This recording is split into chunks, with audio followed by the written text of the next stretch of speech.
All right. Well, we are officially live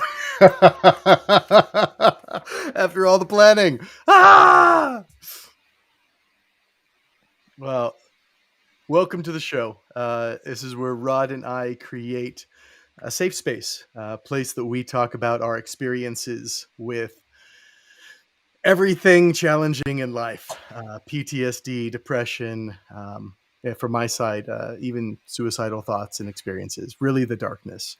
And by sharing our stories, by bringing people on who have gone through that same thing, by showing the modalities, the paths that we've found out, um, our goal is to help show you that a better life is possible, a life that doesn't feel trapped, a life that doesn't feel like you're locked inside of yourself, a life that doesn't feel like you're triggered all the time and disconnected from others and don't know what to do.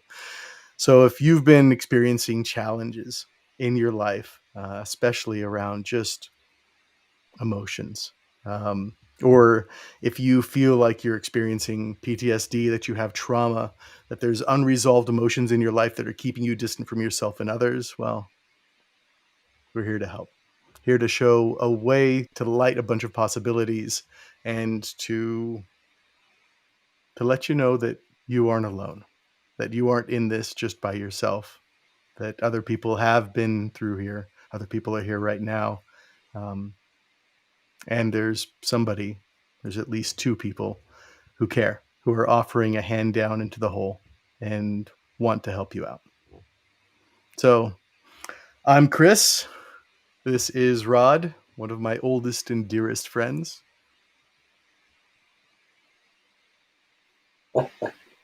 Welcome to the show, and thank you for that awesome introduction. I enjoyed that. We try to flip a coin before the show to figure out who's going to do the introduction, and then we both realize that maybe we're not going to play these coins anymore. You know how it is. As Chris stated, this is a show intended to be a safe place for people who are currently going through trauma or who have been through trauma and just either want to listen to other people, or if you'd like to join in, we have the ability to take take messages in from the audience. If you wish to remain anonymous, feel free to give us a fake name. It doesn't matter. We're both survivors of trauma. We both had um, very long periods of time where it really did feel like nobody else could understand us. That we were in this alone. That we didn't have a good tribe that we could confide in.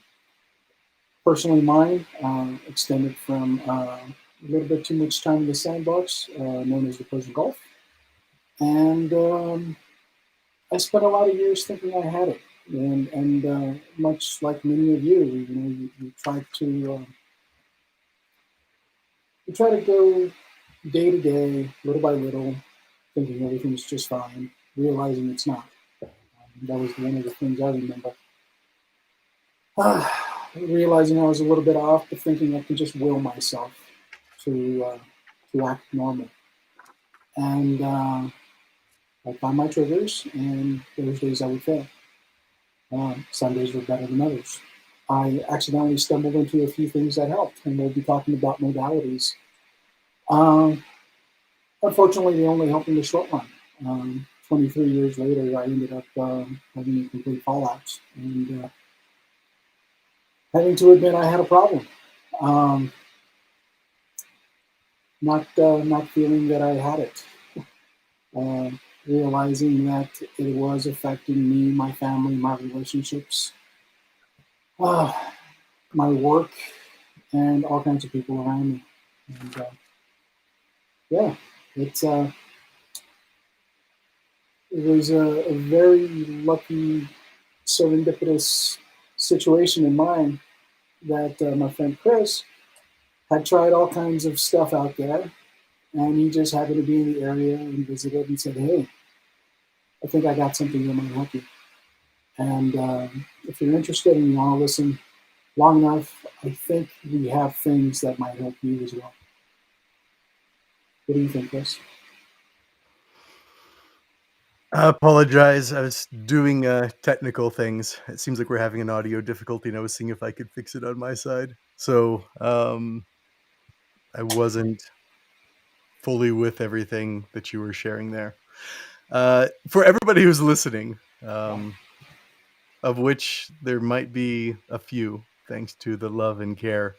This is our first time. This is our first time live streaming. It's the first time using some of this software. And so, just to be transparent, you are in on our dress rehearsal. Anybody who knows theater, this is our technical rehearsal, our dress rehearsal. And so, we're working through fixing things as we're also sharing a bit of our story. So, thank you. Thank you for sharing. Thank you for the help. All right, Rod. Alrighty, guys, in the studio audience, can you hear me now? Because in my headset here, it just sound like I'm talking to a tin can. Yeah, it's coming through like it's a bit staticky and that the volume is low. I'm not sure how to And adjust staticky as on this well. one. Yeah. I didn't mean for this to be our first day of tech issues. Mm-hmm. But that's why we're doing this, because now we get to figure it out. Do you have the set button there for you, Rod? I do. It says audio input, it's going green. I'm Yeah. seeing green all the way across. Video. Do you have advanced settings down below that? Advanced. Echo cancellation is on. Noise suppression is on. Auto gain control is on. I'm going to All turn right. on high. Turn on high-res audio for sure. Okay, sound a little better. Not yet. Not Go yet. ahead and turn off noise suppression. Turning off noise suppression. Oh, there's a bunch of static coming through. I think that's what it is. Static. Yeah. Turn that back on. Turn it Right. back on. Turn off echo cancellation. Can you hear? Yeah. No, There's something that's bringing through echo on your side. that was just me playing with it. Can you hear me okay now? Nope. Do me a favor. Would you exit out and come back in, and let's give this a try? Okay.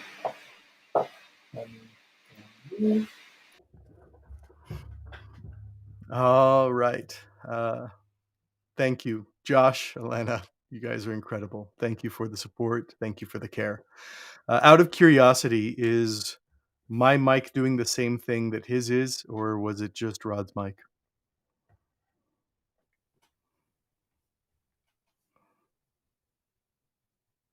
Back to you from Albuquerque, New Mexico. Can you hear me now? Okay.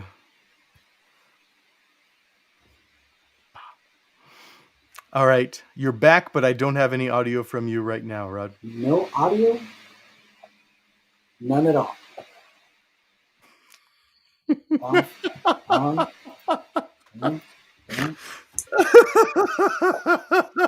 I'm not sure I like this restream. Still feedback. Okay, hold on.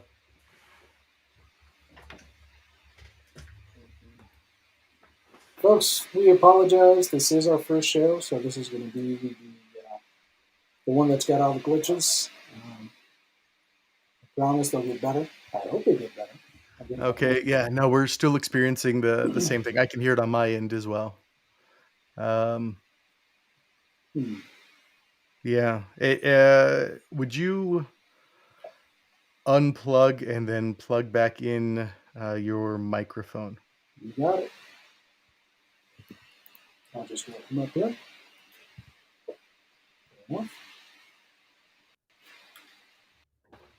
Back on. Any better? Test, test. 1, 2. I think for some reason it's actually using your. Could you tap on the mic for me? That's it. That's what's going on. It's using the laptop microphone and not that microphone. I hear it very loudly when I tap. Yeah, you can because you're plugged into it. So the Okay, microphone is always going to give you your voice back, go but back that into doesn't mean that it's settings. picking up. So go to settings, Oh, and for audio input, just set it to the road and set. Test, test, test. There we. Yes. Okay. Yes. Oh, see, it wasn't set to internal. I just said default, and because I heard the microphone, and then you heard Yeah. me before, There we go. we thought we had it. All right, and Alrighty. So I just poured my heart out, folks, and none of you got to listen to it. So yay! all right. We good? Can everybody hear me? Well, we're back on. I don't know if our levels are the same, but we can play with that as we continue to go. But yes, so much better with the audio. Okay. Alrighty. All right, like I was sharing, guys, this is our first live stream. Love your care and your support. Rod is somebody that I have known for most of my life. I think we met when I was 14.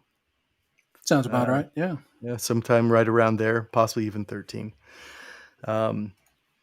We were always close, and we helped each other through some challenging times in high school.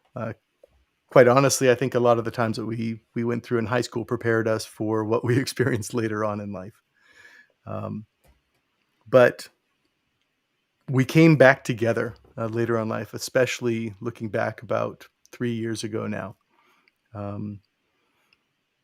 I had experienced a lot of pain in my life, a lot of pain that I didn't know what to do with. So I spent the last decade.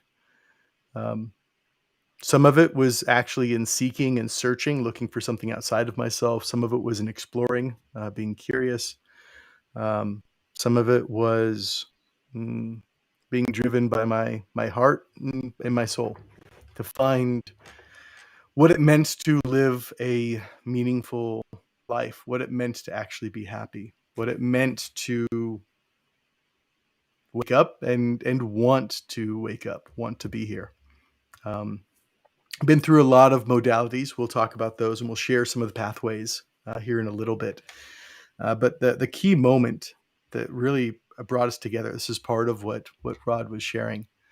3 years ago, I was in Taos, and I was there with a group of friends, and we got to experience some ceremonies. Sweat Lodge put on by an incredible Navajo grandmother, and other ceremonies and other conversations that were with like-minded, like-hearted people in order to understand ourselves.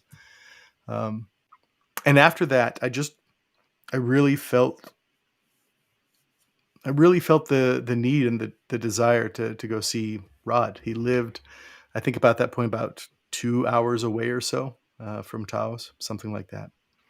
And had this beautiful day of driving through the mountains of New Mexico and got to his house. And literally, I was only there for a night. I arrived after dinner time, or right before dinner time. We had dinner, and I had to leave the next morning to head down to Albuquerque. So it didn't give us much time together. But as can happen when you're with somebody who you trust, somebody who you know, we just began to have this incredibly open conversation that night after everybody had gone to sleep. And it touched me so deeply. I saw a friend who was hurting, and I don't know exactly why, but I just felt called to share what I'd been through over the past decade plus, and some of the things that I had learned that had really helped me. And Rod was incredibly open. Probably, I don't know what your experience is. I want to hear it from your side, but literally the most open conversation to that point that I remember us having, even through all the things that we went through in high school and all the challenges that we had in those times. That's what I felt. Like, what did you feel about that conversation? Definitely. Yeah, that was it's probably the most I've let anybody see me in a long time, and it wasn't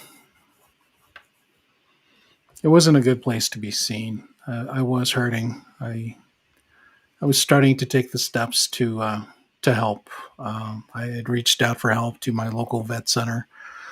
For those of you that aren't aware, if you're a veteran and you're going through some um, mental issues, trauma, PTSD, depression, you name it, there's a place out there called the vet center, and they provide counseling for you.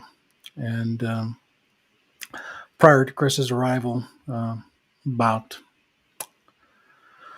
6 to 8 months before that, I apologize. My brain didn't. When you have PTSD, your brain doesn't always keep track of time very well. But I pretty much had my lowest point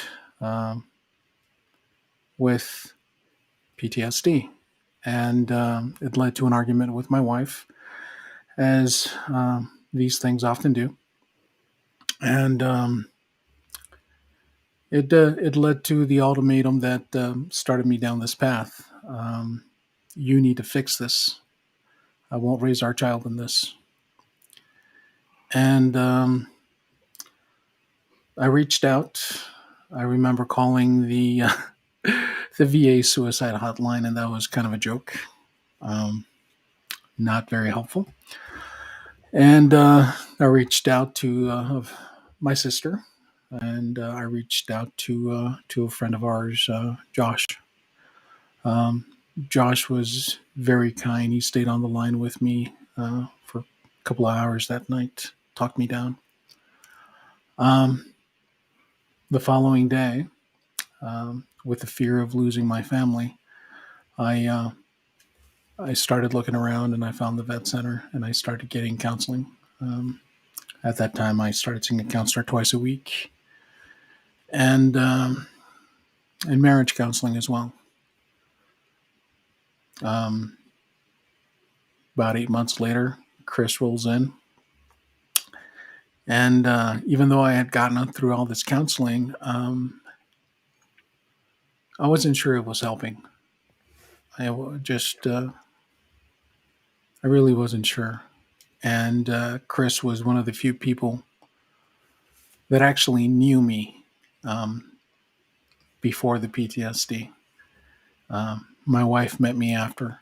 Um, my family, um, sadly, I avoided. Um,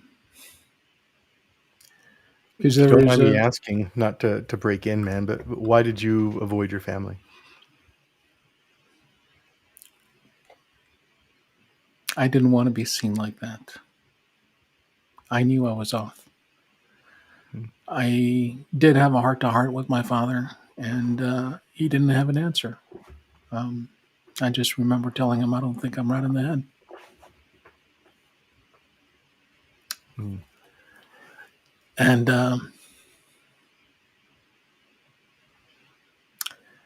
you just feel very alone. You come from a place where the military, you're usually in a unit, a department, a group. It's it's a bunch of you guys. You have each other's backs. You joke around with each other. You listen to each other, and it makes things easier. But when you get out, nobody speaks the same lingo. Nobody's been through the stuff you've been through.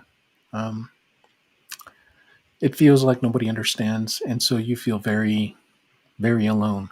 And the things that once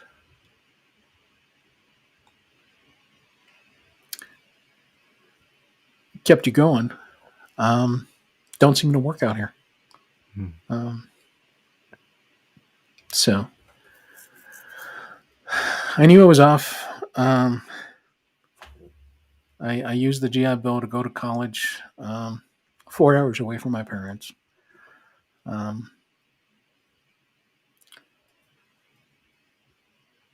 Inadvertently, I actually did some things that helped kind of keep things at bay. I remember just really getting into yoga for some reason. The meditation part of yoga actually allowed me to breathe. Um, So you just stumbled into that. That I actually wasn't recommended to you.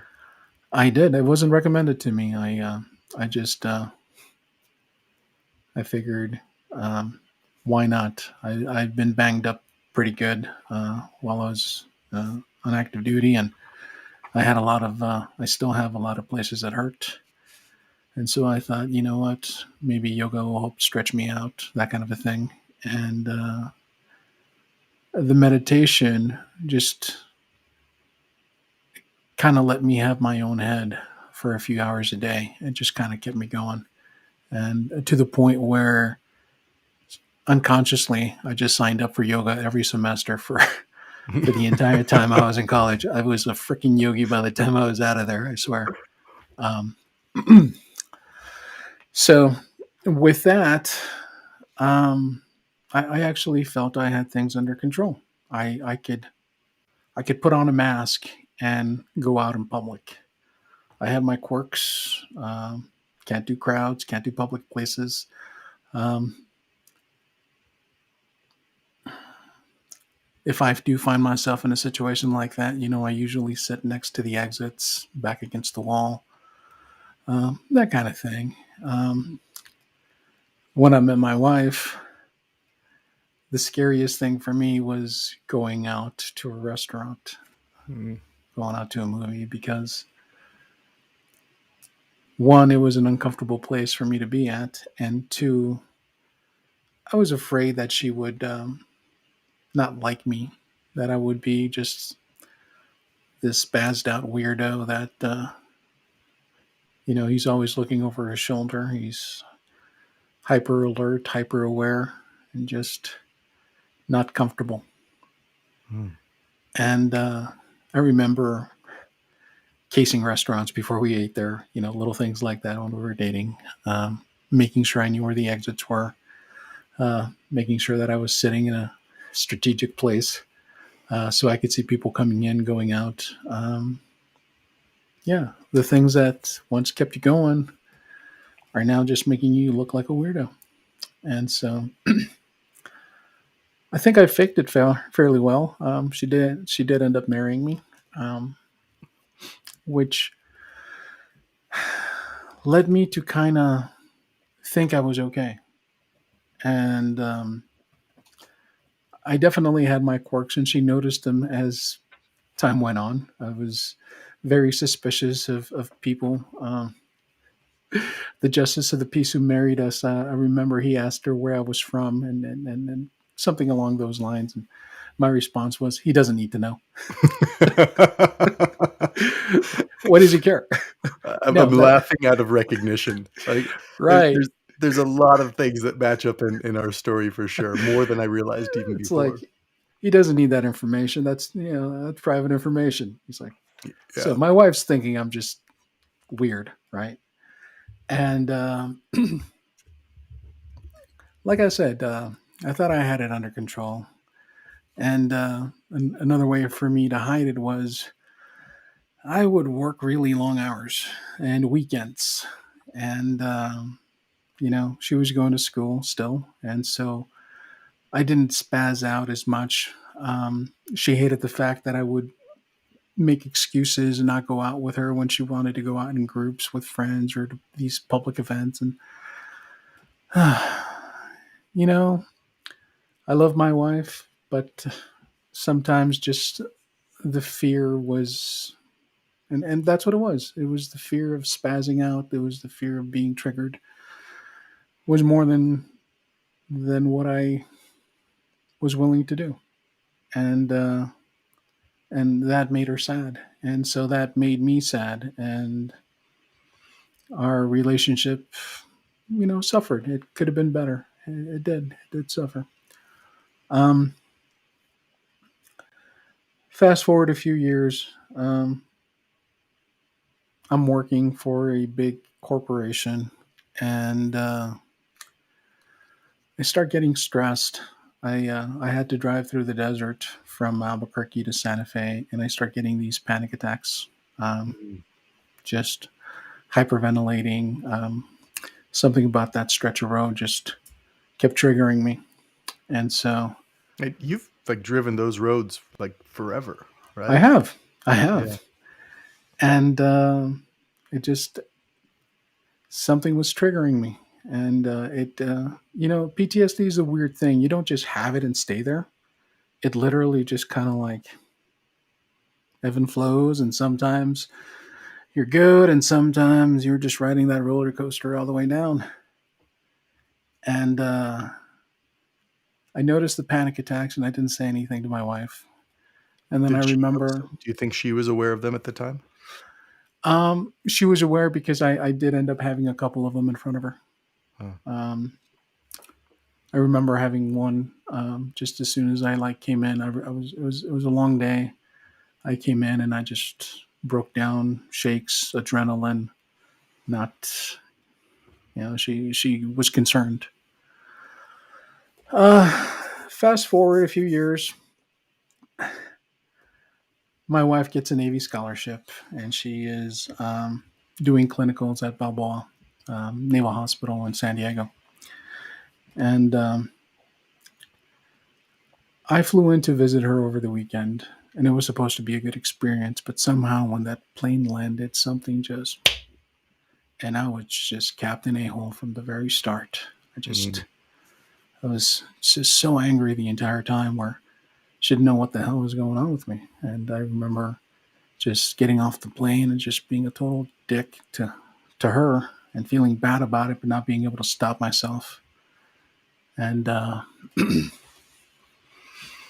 as I'm realizing it, I'm trying to calm myself down or whatnot. And day two, she takes me to her job and takes me to her hospital that she's working at. And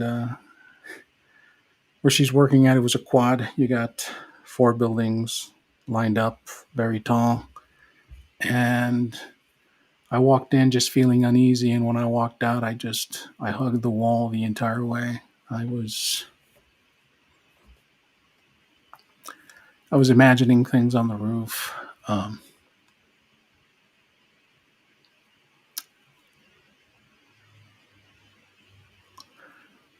the brain's a tricky thing.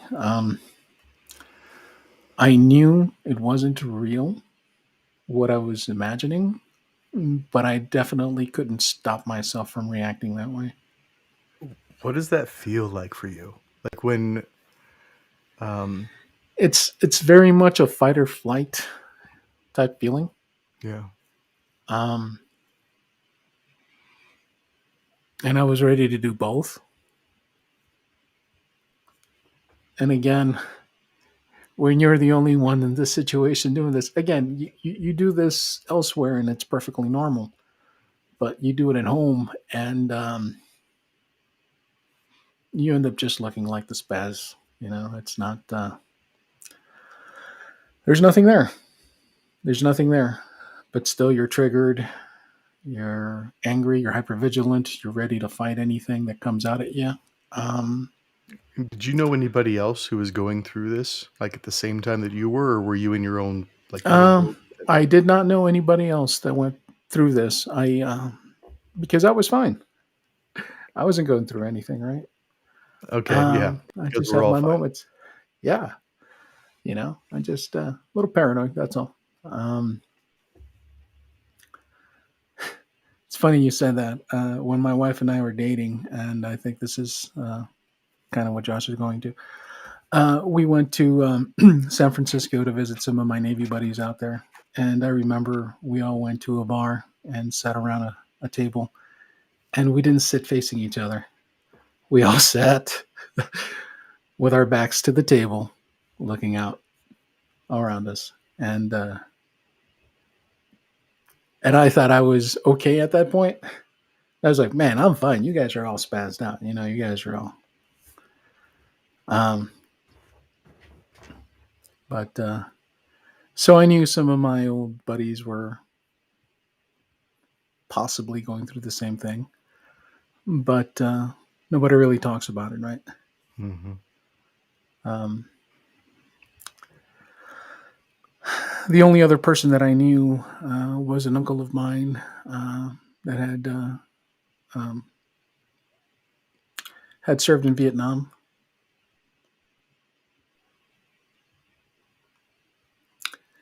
and he never talked about it.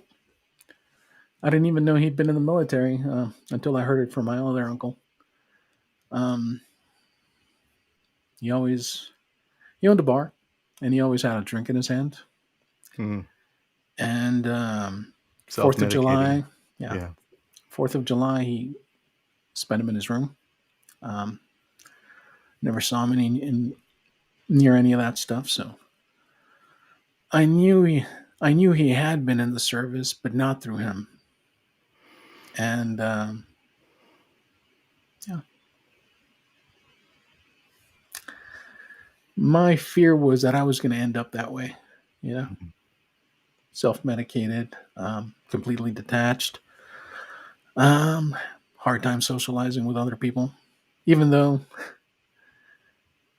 I I never had a lot of friends, and that was probably a good reason for it during those years. I just never felt I had much in common with normal people. Um, it takes a while for me to get comfortable with people. A lot easier now, but there was always just this general mistrust. When are you going to turn on me? When are you going to do something? Mm. When are you going to get tired of me? Um, Mm. Oh, I yeah. remember that one. Like So the thought I had was, I'm great in uh, small chunks. Like, people will love me or can put up with me in small periods. But if they're around me all the time, or if I'm around them all the time, they're just going to get tired of me. Like it yeah, won't last. yeah. So did I know I was off? Yeah, I knew I was off. Hmm. Did I want to admit it? No, no. I remember being asked that question by our friend Josh not too long ago. If putting a name on it would have helped me deal with it, and to me, putting a name on it would have put that stamp, not right in the head. Hmm. It would have. It wouldn't have been helpful in my eyes. Maybe it would have, but in my eyes, as long as I kept it under control, I didn't have a problem. And sometimes, the dog gets away, and you just got to bring it back in. You know, um, So, like, what shifted? Like, why was that night that you and I spent together in at your home in Farmington? Like, why was that so powerful? um, I started developing other quirks that you get with PTSD. Um, One of the counselors that I was seeing recommended this book. I pulled it out. It's called The Mind Frozen in Time. Oh, okay. They pretty much issue it to vets when you go to the vet center there. And one of the things that I noticed and was afraid to deal with was the stuff that starts happening to your brain after a while. Um, you start losing short term memories. You start losing aspects of time. Um, you stop recognizing yourself in the mirror, which is um, a little bit more scary than what it should be. And I really do mean that. You go to shave in the mirror and you're not sure who that person is for a minute. And Hmm. sometimes it takes a little while to realize that is your face. Hmm. The feeling of a fog, um, forgetting things.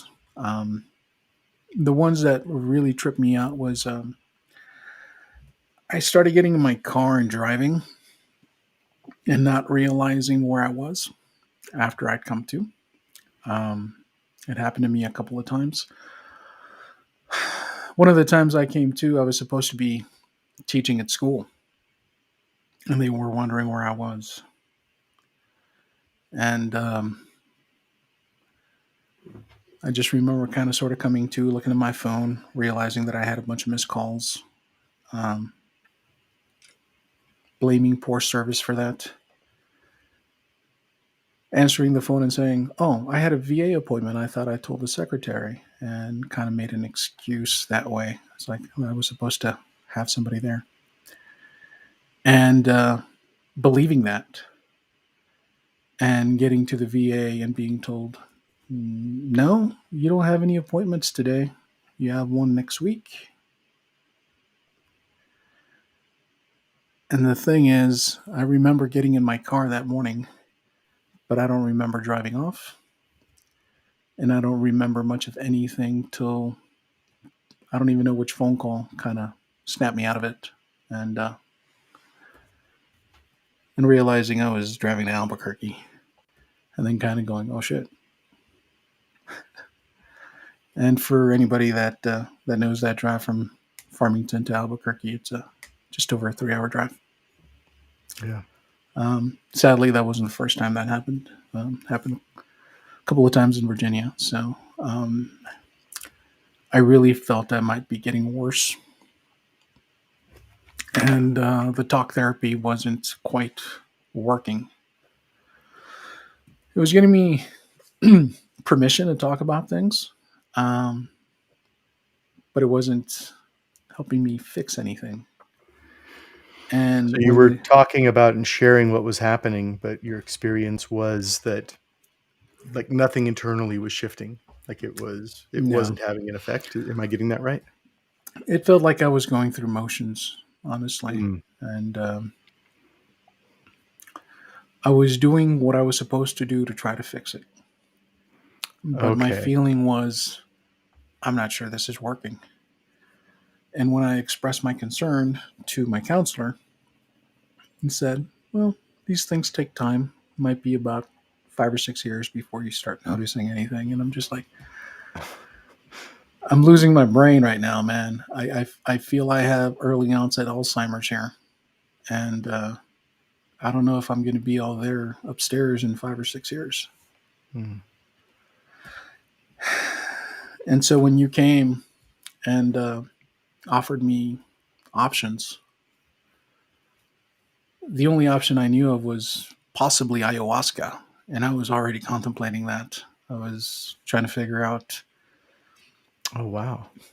where in South America I could go to take some ayahuasca and try to save whatever it is that I had. Mhm. Yeah. And what was your like? You were contemplating ayahuasca, which is powerful. Um, what's been your view on medicines like that, or drugs like that, whatever way they've been presented to you? I had grown up in the 80s with the just say no on TV every day. This is an egg. This is a tasty egg that's supposed to be your brain on drugs. And so I was always very averse to drugs. I never took any drugs. I didn't drink or smoke in high school. The only reason I started smoking was that was the only way you can get a break. Like if you had a smoke break when I Mm. was, in the Navy. The reason I started drinking was because that's what my shipmates were doing. They would helo in beer uh, for us when we were in the Gulf. Giant pallets, helicopters dropping freaking beer. Um, so that's when I kind of started accepting the legal drugs, right? Hmm. Um, the reason I was contemplating ayahuasca, well, I had turned down, um, I think it was Prozac or one of those medications that Mm. they offered me at the VA. I remember seeing a psychiatrist there and her offering to give me a prescription. And I had talked to enough vets at the vet center to kind of realize that it just kind of numbs you and it just puts you in a fog all day. And these guys were just zoned out. Mm. PTSD was there, just the reaction time, the tendencies would go away because you're just completely zoned out. And Hmm. so I was just like, oh, fuck that. That's not for me. Um, so I remember turning that down. And then I remember watching a documentary on, I think it was Netflix or something. But it was about different people with trauma that had traveled to South America and taken ayahuasca. And amongst them was a guy who had PTSD. And it really kind of resonated with me because I was going through the same stuff. And I think he had saved up like 20 grand and gotten to South America and done ayahuasca for however period of time. And they showed him puking everywhere and all that other stuff. And he flew back and they interviewed him and he said, I feel good. And right at that point, that's when I was like, I need to do something like that. I need to start saving up to go do ayahuasca. I need to find alternative ways of dealing with this because at that point I was teaching and I had a monitor full of stickies everywhere. I had my phone just reminders 24/7. My brain still, I could see the reminder and I could see the sticky and I would still not get it.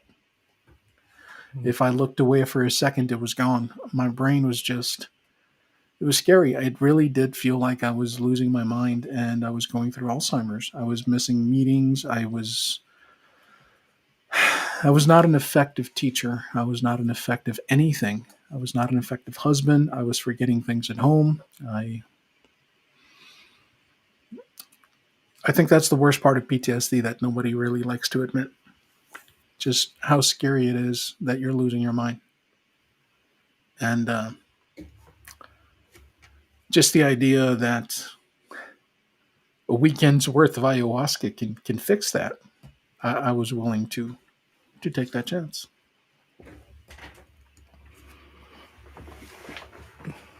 Yeah, for Josh's question goes to what I've heard from a lot of people. And it's interesting that neither of you nor I went down this route much, but drinking or utilizing like other things to just numb out.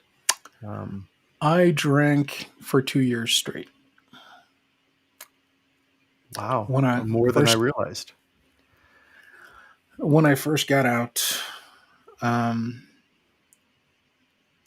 I moved in with a friend of mine who was engaged and later married to this, now his ex-wife, but young lady. And I knew I felt like the third wheel. And even though he'd been a good friend, I knew that some of my normal things that I was doing were just kind of borderline weird. Um, Getting up in the middle of the night to smoke a cigarette while you're walking around the perimeter of the house, Mm. not so normal, right? Mm-hmm. And so I'm thinking I probably scared his young wife, a time or two as I'm creeping around the house or doing whatever it is I did. And so they asked me to move out, and I bought my own little place. And when I was living with them, I remember I had 2 jobs and I went to school full time, and I just kept myself really busy. I worked. I'd get out of school. I had a job on campus. I had another job over the weekend. I worked 2 doubles on Friday, come back, crash for a couple hours, 2 doubles on Sunday, come back, crash for a couple of hours, work a single, and then go to school the following day. Um, One, it kept me busy. Two, it kept me out of the house.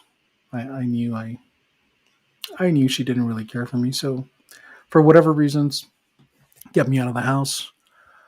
Um, when they asked me to move out, I had dropped down to 1 job, and so I had a little bit spare time. And Sleep wasn't my forte. I didn't get a lot of it. Um, it got to the point where I was starting to doze off in school. I didn't like that. And so I found that a nightcap or two or three um, would help me sleep. Mhm.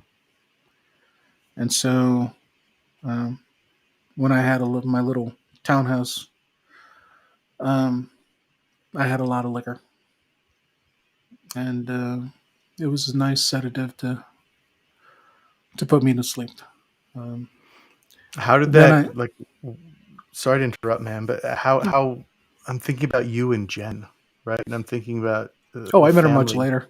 I met her in grad school. Did all of that kind of cut out because of the relationship? Was that a part of No, why you didn't go down that path? no, I knew I was off. I felt off.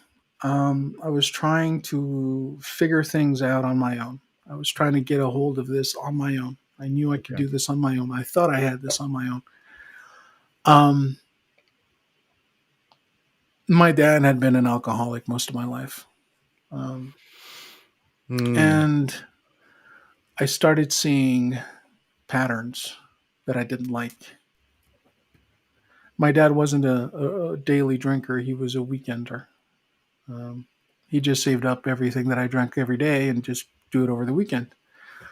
Um, and for me, it's kind of like, oh, a glass of, Jack and Coke. One glass isn't going to, make me drunk. Two glasses, still good. Three, a little buzz. I'm ready for bed. And you do it long enough, you start drinking more because it takes more to get you there. And I don't know. I remember sitting there just kind of buzzed and going, this isn't good.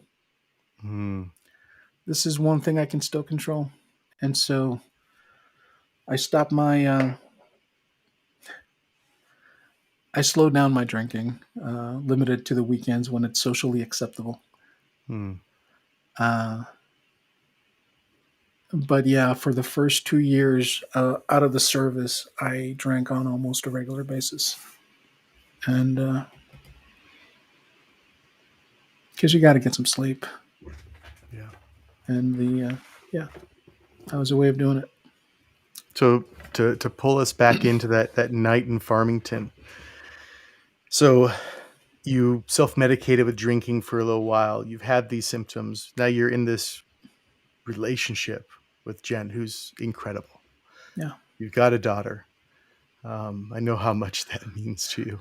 Um, you've thought about doing ayahuasca, so something in the realm has been broken open, right? And for those of you listening, part of the conversation that Rod and I had that night was a lot of what's helped me over the years, or many modalities. Again, we're gonna in the course of this show explore a lot of different pathways. There's not just one, but one of the things that I found really helpful were plant medicines and other medicines like them. And the conversation was me sharing how psilocybin and MDMA in particular had helped me. This is actually helping me more. I love you, man. And I know we've talked about this a few times, but I'm seeing puzzle pieces I didn't even see before. Yeah. Um, now I can understand why you were even a bit more open to the conversation that we were having that night. And yet there was also another energy there. There was another energy there that I felt from people. I felt it within myself, and sometimes I don't feel it, which is like it's that internal willingness, right? That internal switch that flips. It's like, fuck it, I'll do it, or yes, I want to do it. I choose it. Like there's a I'll hear about it, but everything's kept at a distance. And there's something that switches where I could tell that you were serious. I could tell that you cared. I could tell that you were in. Could you feel that? Not right then and there, honestly. I felt I had the offer made. I felt maybe, maybe. Mm.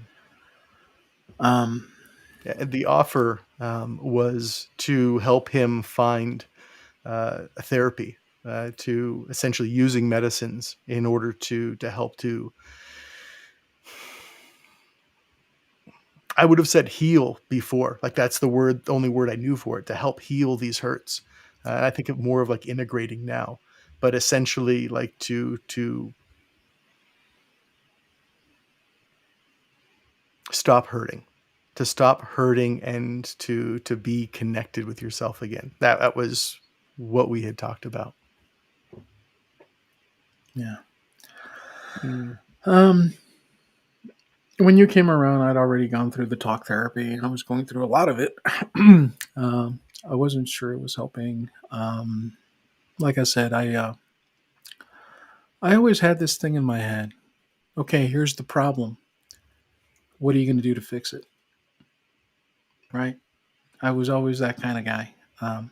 Here's the problem. How can I fix it? What am I going to do to fix it? You know, and funny this whole you have a problem thing. I didn't think I had a problem for a very long time. I just had some quirks, right? Mm. Um, it wasn't until that night that I spoke of earlier, where Jen gave me the ultimatum, and for good reason. Um, I wasn't working. I didn't feel very useful. I Mm. felt I felt like I might be going through bipolar disorder or whatnot, just because my mother had um, that experience. Um, I was taking care of our daughter, who by this time was almost 2 years old. And I remember just having too much time to think on my own because, 2 year olds, they don't have that conversation yet, you know. Um, but I remember just watching her sleep and just feeling almost empty inside. And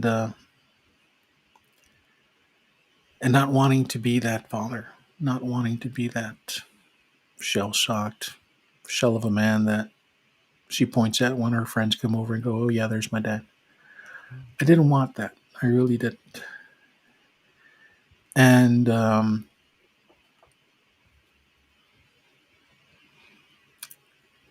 she made me, both my wife and my daughter, made me want to get better. But unfortunately, I had to get worse before Mm. I got better. Yeah. And when you found me, I was a desperate man. I really was. I was just reaching out to grasp whatever I could find. And yeah, the talk therapy, I mean, it was going through the motions, but it didn't feel like it was helping me do anything. If anything, it just kind of it made me aware of it, and it gave me some strategies to get away from people, Yeah. which I already had. It's just when So I couldn't get away from people that I got in trouble, right? more band-aids and more like Oh, coping yeah, mechanisms and no healing, no definitely. no actual dealing with the No, root cause. no healing, no healing. Yeah. And When that's you're not to put feeling, down therapy, right? Like, be clear about this. I think different modalities are great at different things. yeah. Um, yeah. So that's where I was when you came around, Mm. and I still got to say that was the scariest thing I've ever done. And it was. You think that by this time I'd be jumping all over it, right? Uh, No, it can My be excuse was, terrifying. well, I'm still teaching, so I can't go right now, but I'll go once the year ends, right? Yeah. And as I'm looking down that calendar, you think I'd be counting down the days to visit you and get better, but a little voice in the back of your head, going, "What if you are an asshole? What if this is really you? Hmm. What if you go down there and they take the PTSD away and you're still a fucking nutcase?" well, shit. At least if I have PTSD, I have something to blame it on, right? Yeah. So, Yeah. Something that's not you, something yeah, that it's not your fault. it's out of my control, right? Yeah. So, you take that away, and I'm still an asshole. And maybe I am an asshole.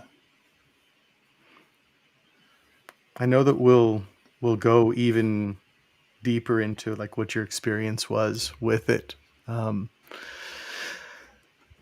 yeah, if not this episode, another episode. But could you? What was it like, man? Like, what was it for you when you finally showed up?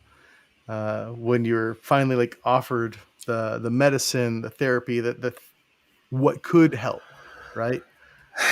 What did you feel?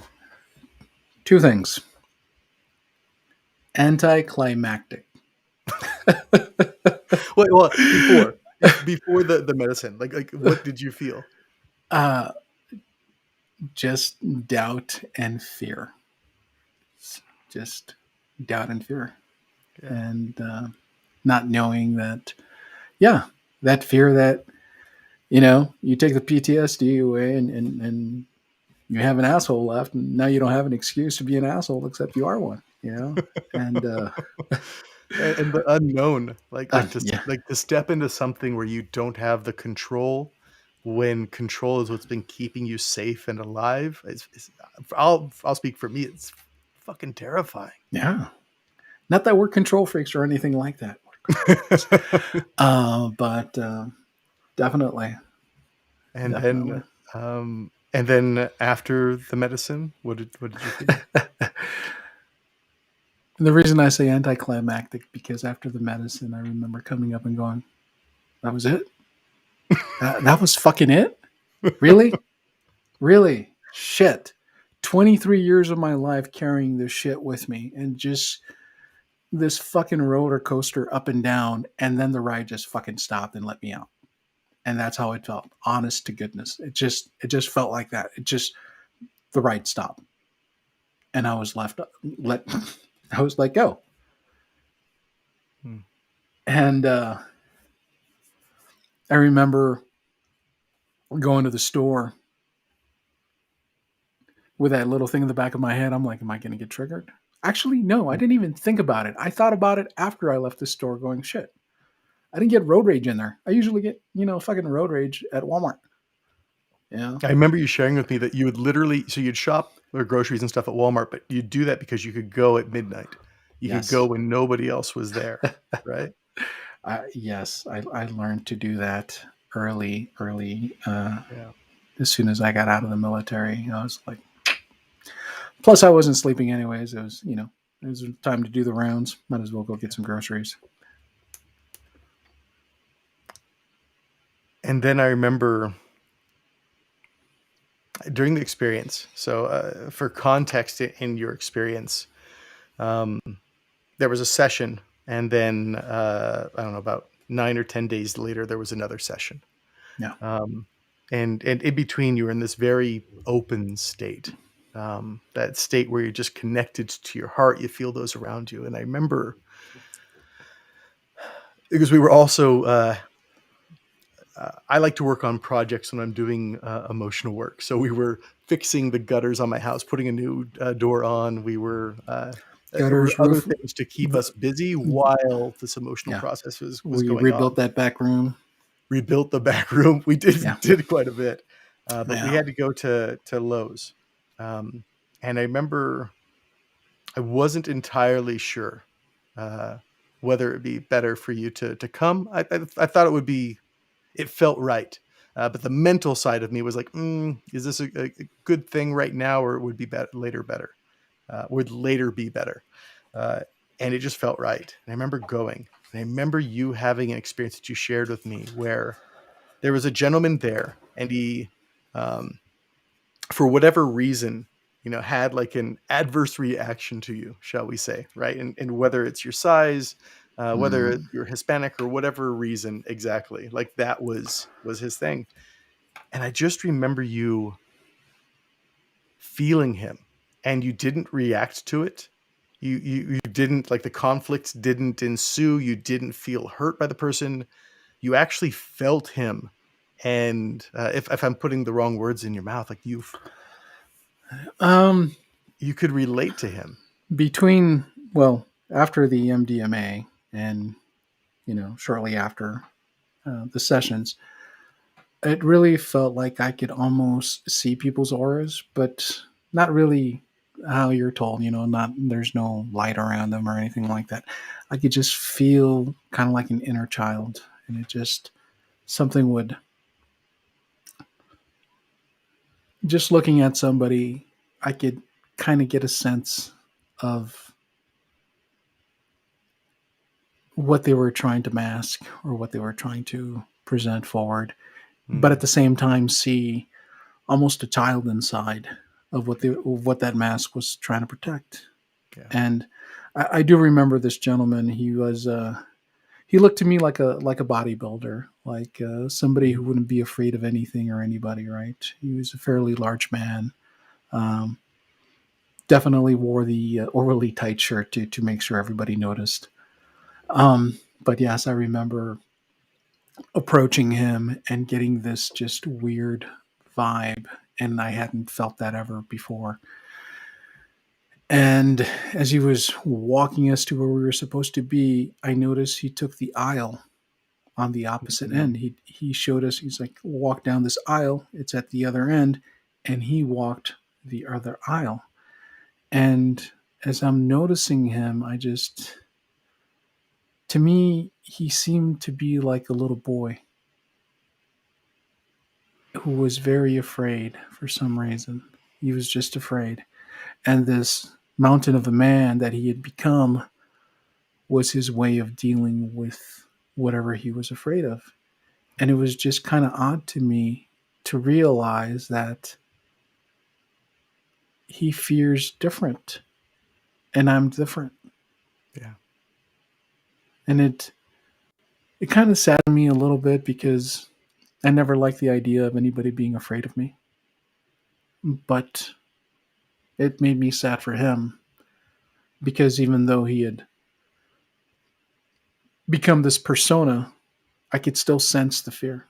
I could still sense the little boy who was trying to protect himself. I remember that day, and I remember going to the cash register, and the lady that wouldn't look me in the eye behind the register, and I remember just kind of seeing her, and then seeing a little girl inside with her head bowed down, who was just ashamed of something, and I made it my point to be extra nice to her. And at the end of the transaction, she looked up just for a second and smiled. Mm. And I felt a little bit better about her. The gentleman, once he helped us find whatever it is we were looking for, he just ran off to do whatever it is he was doing. He needed to get away from us for whatever reason. Yeah. Yeah. That was when um, it was one of the key moments that I knew you were going to be okay. It was like Yeah. the world had shifted for you from, like, being protected against the world and even that offensive defense that we can have when we're hurt, right? Yeah. To being open to experiencing it, and not needing to, like, defend or even to offend against it. Yeah. Um, and then, you had another medicine session after that, for even more. And I can go into the sessions, but I don't know how long that's going to take. yeah, I That think that what we'll end up doing is we'll end up doing that for another episode, because I really Sure. believe that that warrants and deserves its own time to help people understand what they might be getting into. Yeah. Um, where I'll take us to is, what was it like going back to your family, and how have things been for you since, right? Because it, not to pre-frame this, but often we're given the Disney effect, right? And then happily ever after, like, everything is like Yeah. is perfect, flowers, unicorns, glitter, rainbows, like, That's fun. All exactly right, how it was for about a yeah, day. But, like, You know, what has been actually different for you, and what has life been like since? honestly, my life has improved a thousandfold. Coming back, I reconnected with my wife in a way that I hadn't ever. Um, and yes, it does wear off. You become you again.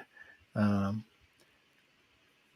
After the MDMA, there's a couple of days where, like I said, you feel like you can sense people at their core, and you know that fades away. Um, and life gets in the way. You got to get back to work. You got to pay your bills. You got to pay your mortgage, taxes, rent, whatever. And it doesn't bother you as much to do that. I just remember just looking for an excuse to be pissed off, not realizing I Mm. was looking for an excuse to just be pissed off, but just I could breathe a little better. I Like, that could. old pattern was kind of running, but there was nothing to hook into. There was nothing to hook to. Yeah. It's like, oh yeah, somebody screwed up on this or that or whatever, and I was like, oh, well, we'll just give them a call and ask them to fix it. You know, Mm. um, versus oh, sons of bitches, I'm gonna, whatever. Um, yeah. I definitely had the previous reaction with some of my earlier bosses, which probably contributed to me getting laid off back in those days. Um, yeah, no. Honestly, it made me stop and not be so reactive. Where before there wasn't even a nanosecond before the action and the reaction.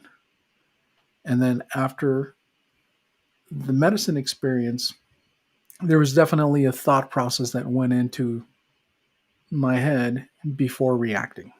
Mm. So you Yeah. gained that I space to make a different choice.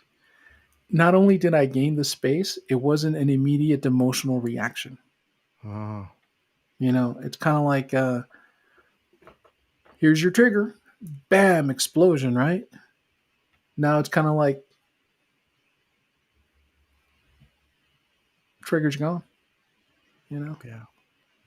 the trigger's And gone. So how are things with you and your wife and daughter? they're beautiful. I'm watching this little girl grow up so fast. She just turned 6 last month. Um,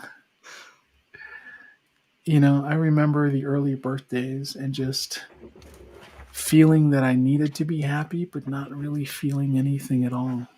And Mm. just later feeling sad, ashamed, something that I couldn't be there, like emotionally.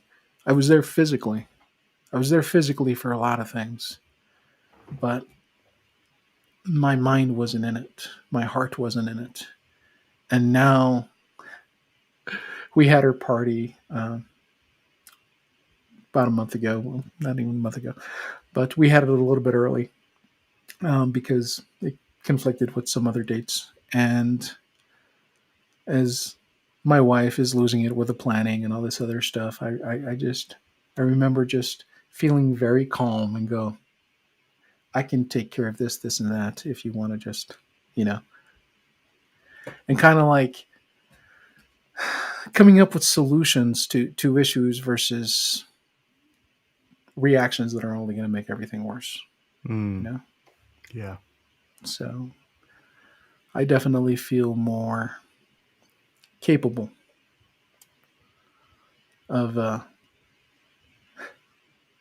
I think I actually got my shit in this time. It's like all those years I was lying to myself, I got this, I got it. I ain't got shit. Yeah. And now it feels like I actually do got this. It really does. You do got this. You I do. absolutely do. Yeah. And thank you for helping me get there. I don't even have words, man. My pleasure. No My words honor. needed. Yeah. Yeah.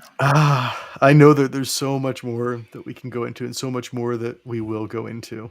Mhm. I am going to be a good host. We're both co-hosting this, but I got to take this seat a little bit more this time. So it'd be a good host and bring us back in and land this plane. But before I do, I just want to thank you for your bravery. I want to thank you for being open, for being willing to share this, for all the people that can see themselves in your shoes, for all the people that might not have otherwise believed that a better life is possible, like to actually not be numb, to feel themselves and to be able to be with their emotions, to connect with those that they love, like that's actually possible. It's not bullshit. It's not a fairy tale. It's not for somebody else. Like it's really possible for all of us. Thank you for helping me get my life back. And one of the reasons we decided to do this was, as we discussed what had happened, somehow along the lines, we came to this conclusion: why isn't this being offered? Why are people not being given options? Just if we can help one person out there find a solution to their PTSD, depression, suicidal tendencies, whatever their hurt is, I think we've done our job. Yeah. Yeah. Just as others have been there for us, we get to be there for others and light a path, right? Like, there are many possible solutions out there. Medicine is one, especially medicine in combination with therapy. Like having a great facilitator is absolutely key. Talk therapy can actually be very powerful, especially in illuminating that there is something that needs to be addressed. There are healing modalities out there. There's more of them than I can count. And my goal with this show is to share openly, like what's helped, what I've known that's helped me, what I've known that's helped others, and share the whole plethora, because I don't believe that there's a single path that is the right path for anyone. I believe that we all get to find our path. But if you don't even know that it exists, like you're just completely unaware of it, like I was for most of my life, like just didn't even know that it existed, how can you even walk your own path if it's not lit up for you? So that's what we intend to do with the show over the course of the next years, is to show and illuminate, to be an example, not by being perfect, because I am for sure not perfect. I still have my own struggles. Right before we started this, one of the books that we're going through is called The Body Keeps the Score, a very powerful book on trauma. And one of the key things Rod said right before we started was, I've been reading this book. I think I see why some of the things that you're experiencing them, right? So we continue to be on this journey. I don't know that you're ever done. But like Rod, I am more me, more here, more present, more capable, more connected, more loving. I have more joy in my life. I don't experience the things that I used to experience. And so I'm a testament to know that it's possible. I'm honored that Rod is also that. So that's what we intend to do with the show. In this one, Rod wanted you to hear some of his story, especially what led him to making the choice to try something new. The incredible challenges that he faced for so long, because we often just try to make our way through, and we don't want to admit that something is wrong, because then we have to admit that something's wrong with us. For me personally, I've avoided that because then I feel helpless and weak, which are the last things in the world that I've wanted to feel. And that there are modalities out there that can help to shift your life. Yeah. And the next one, we'll go into more detail about some of these things that we've experienced. I'm sure the tables will be turned, and you'll learn more about what I went through. The reason for the stories, though, is not because there's something unique or special about Rod or I. It's that we know through experience of what we've had, what we've experienced, what we've seen with others, what others have been helped with, that this is available to all of us. Like, this is our birthright. This is within the grasp of everybody who's out there listening right now. And I know that. I know that for a fact. So I love you. Thank you for listening with us. Thank you for our beautiful friends who have supported us on this first going live.